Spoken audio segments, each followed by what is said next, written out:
অনেক ঝড়-ঝাপটা এবং তর্ক-বিতর্কের পর এক হলেন শাকিব খান এবং অপু বিশ্বাস।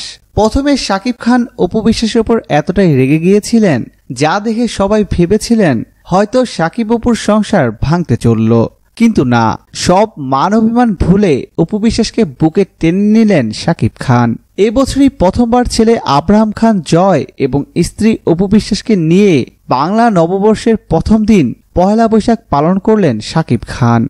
জানা যায় বর্তমানে বেশ ভালোই আছেন অপু বিশ্বাস। সম্প্রতি একটি সাক্ষাৎকারে শ্বশুরবাড়ির মানুষদের নিয়ে অপু বিশ্বাস বলেন, পহেলা বৈশাখ উপলক্ষে আমার শ্বশুরবাড়ির সকলের জন্য উপহার কিনলাম। আমার বাবা নেই, তাই শাকিবের বাবা আমায় অনেক আদর করেন। আমি তরমুজ আর কদবেল খেতে অনেক পছন্দ করি। শাকিবের বাবা মানে আমার শ্বশুর প্রায় প্রতিদিন নামাজ থেকে ফেরার পথে তরমুজ এবং কদবেল নিয়ে আসেন। তিনি আরো বলেন, আমার সন্তান পেটে থাকতে আমি আমার শ্বশুরবাড়ির মানুষের অনেক আদর যত্ন এবং ভালোবাসা পেয়েছি। উল্লেখ্য, বর্তমানে রংবাজ সিনেমার শুটিং নিয়ে ব্যস্ত আছেন শাকিব খান এবং অপু বিশ্বাস নিজের ওজন কমানোর চেষ্টা করছেন। ওজন কমানোর পর আবারও তিনি সিনেমায় ফিরবেন বলে জানা যায়। প্রিয় দর্শক, ধন্যবাদ ভিডিওটি দেখার জন্য। নিত্য নতুন এক্সক্লুসিভ সব খবর পেতে এখনই সাবস্ক্রাইব করুন HD Waves।